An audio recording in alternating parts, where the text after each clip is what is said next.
Hello everyone, this is the Sports Spiral, and today I'm going to review week 3 of college football and preview the fourth week. So I'm just going to get right into this one.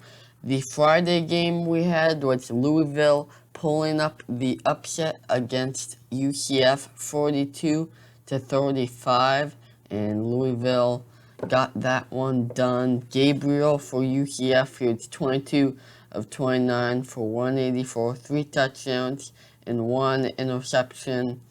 For Cunningham, he was 23 of 38 for 265 and a touchdown and an interception. He also rushed for 99 yards and 2 touchdowns on 13 carries. So yeah, Louisville pulled that upset off.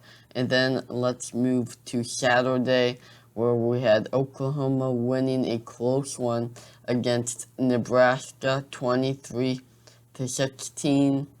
So yeah, just a close one there for Oklahoma. Seems like every other game they have a close one. It's like they can't consistently beat teams on a high level. So Martinez for Nebraska, he was 19 of 25 for 289, a touchdown and an interception. Rattler, he was 24 of 34 for 214 and the touchdowns are not the best for Rattler. Nothing amazing there. And then the next game would be a blowout, Texas A&M 34-0. And Calzada was pretty good for Texas A&M. He was 19 of 33 for 275, 3 touchdowns and an interception. So an easy win for Texas A&M there. The next game is Cincinnati, who was able to pull away against Indiana in the second half, 38-24. Ritter, he was okay, 20 of 36 for 210, a touchdown and an interception. Indiana Penix was 17 of 40, 224, 2 touchdowns and 3 interceptions. So yeah, that Cincinnati got that one done. In the first half it didn't look good, but they get that one done to stay in the top 10. And then West Virginia was able to beat number 15 Virginia Tech 27-21. This was a weird game because West Virginia was favored even though they were unranked. For Virginia Tech, Burmeister, he was 19 of 31 for 223 and 2 touchdowns. For West Virginia, Doge was 15 of 26 for 193, 2 touchdowns and an interception. So yeah, West Virginia got that one done. And then the next game is Michigan State pulling it off over Miami 38-17. That was a unexpected blowout. I actually picked Miami, but turns out Miami's no good this year. Michigan State looked pretty good so far. Thorne was 18 of 31 for 261 and 4 touchdowns. Keene for Miami, he wasn't the best, 38 of 59, 388, 2 touchdowns, 2 interceptions. So Miami has not looked that good, but Michigan State has looked quite good so far here at this point in the season. And then the next game, that was Notre Dame versus Purdue. Notre Dame got that one done, 27-13. Finally won by a bit more comfortable of a margin in that one. For Purdue, Plummer was just okay. He was 25 of 36 for 187 and a touchdown. Cone was 15 of 30 for 223 and 2 touchdowns for Notre Dame. And Notre Dame was able to win by 2 touchdowns in that one. And then the next game was a really good one. That was Alabama versus Florida. And Alabama was able to get this one done, but it was a very close game where Florida showed a lot of fight, more than most people expected them to. So yeah, this was a tale of two sides because Alabama was up 21-3 after the first quarter, but Florida was able to come back and outscore Alabama 26-10 in the second, third, and fourth quarters. So yeah, it was not looking good at first for the Gators, but they came back. They were not able to win, but they still looked pretty good. Alabama is still undefeated, but it looks like they may not be as good as years past, or yeah, they're definitely defeatable, it looks like. So for Alabama, Young was 22 of 35 for 240 and 3 touchdowns. Robinson rushing, he had 15 carries for 78 yards and a touchdown. And then for Florida, Emory Jones, his stat line passing does not look the best, but he played better than he had in the past 2 weeks. He was 18 of 28 for 195 and an interception. Richardson could not play for Florida because he had a hamstring injury that he aggravated for USF. And then rushing Davis for Florida, he had 10 carries, 86 yards, and a touchdown. So yeah, Alabama, they look pretty good. Maybe not as good as years past. I think they're defeatable now. And Florida, it's looking really good. They've been developing over the past few years, and yeah, we will see how that works out for Florida by the end of the season. Then I'm going to keep moving on. Iowa was able to get the easy win versus Kent State. This was a pretty easy one for them, 30-7. I'm not going to go into detail about that.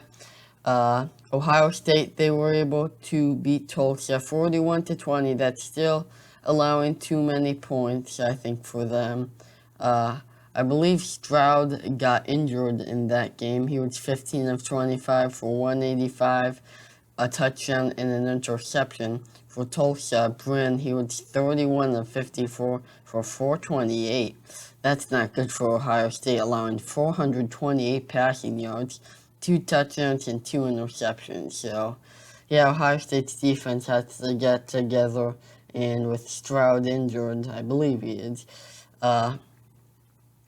I think, Ohio State has a lot of improvement to do in that one. So, then the next one was Clemson versus Georgia Tech, and I watched the end of this one, and Clemson their offense cannot do anything. 14 points for Georgia Tech. They allowed 8, so pretty good defense, but still a close game there.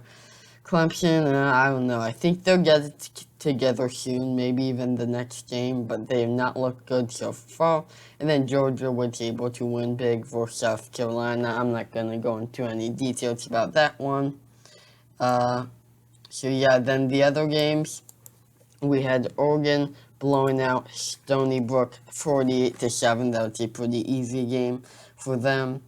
And then a good game, this was Penn State versus Auburn. It was nice to have the whiteout back, and Penn State got it done with that home field advantage. They won 28-20, and here are the stats of that one.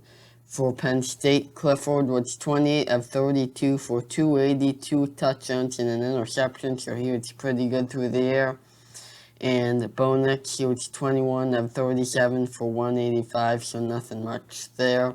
And Penn State was able to pull that one off in the whiteout there at home. And then the next one was a pretty high-scoring game where North Carolina beat Virginia 59-39. Armstrong for Virginia, he was 39 of 54. He threw 554 yards for 4 touchdowns and an interception. Then Howell, he was 14 of 21. He threw for 307, 5 touchdowns and an interception. So a high-scoring one there. I don't think North Carolina's defense looked very good, allowing over 500 passing yards. So North Carolina, they're not as good as they were last year. They've really been an up and down team. They've looked good at times, but also bad at times. So then we had Ole Miss, who this game really showed how their defense has improved. They beat Tulane, who's a pretty good team, 61-21. And better defense here. They probably would have allowed like 35 last year. So definitely an improvement for Ole Miss. And they're kind of becoming a threat in the SEC now. For Tulane, Pratt was 10 of 18 for 166 and 2 touchdowns. And then Matt Corral, he was 23 of 31 for 335 and 3 touchdowns through the air. So a big one there for Ole Miss by 40 points. Then the next one was BYU getting it done over Arizona State, 27-17. A bit of an upset there. So yeah, the Pac-12, a loss here means a ranked team out of it. So yeah, Daniels for Arizona State, he was 21 of 29 for 265 yards, 2 interceptions.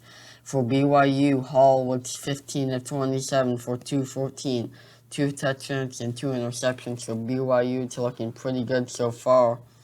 And then the next one was an upset, although this wasn't like a totally unexpected upset, because Fresno State is looking really good this year. They're one of the best non-Power 5 teams, it seems.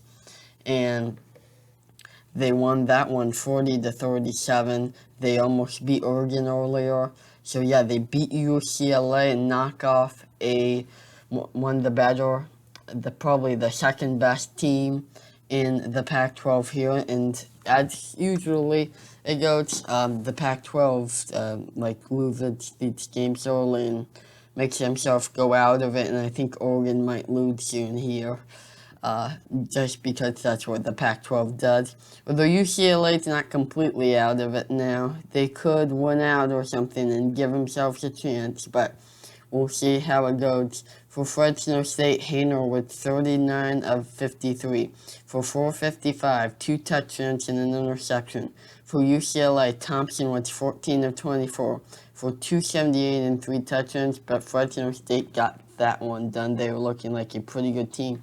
UCLA, I think they're not that great, but they still have a chance to be good. So yeah, that's going to do it for the games of Week 3. My Week 3 record was 14-4, and my season record now it's 36-14, so I'd say I'm doing pretty good. And so yeah, now I'm going to get into the Week 4 preview. So yeah, we have Virginia versus Wake Forest, and I think Virginia will get this one done in a close one, 33-30. Georgia should have a pretty easy game against Vanderbilt. I've got Georgia big in that one, 50-6. That should be a blowout in that one. And then Penn State has an easy game as well against Villanova. I've got Penn State in that one, 41-10. And then we have Jack Cohn going against his old team, Wisconsin. That should be a good one, a matchup of ranked teams there. I've got Notre Dame pulling this one off, 27-20. They haven't looked the best, but I think they'll be able to beat Wisconsin. I just don't trust Graham Mertz to get this one done. I don't think he's quite good enough yet, but we will see.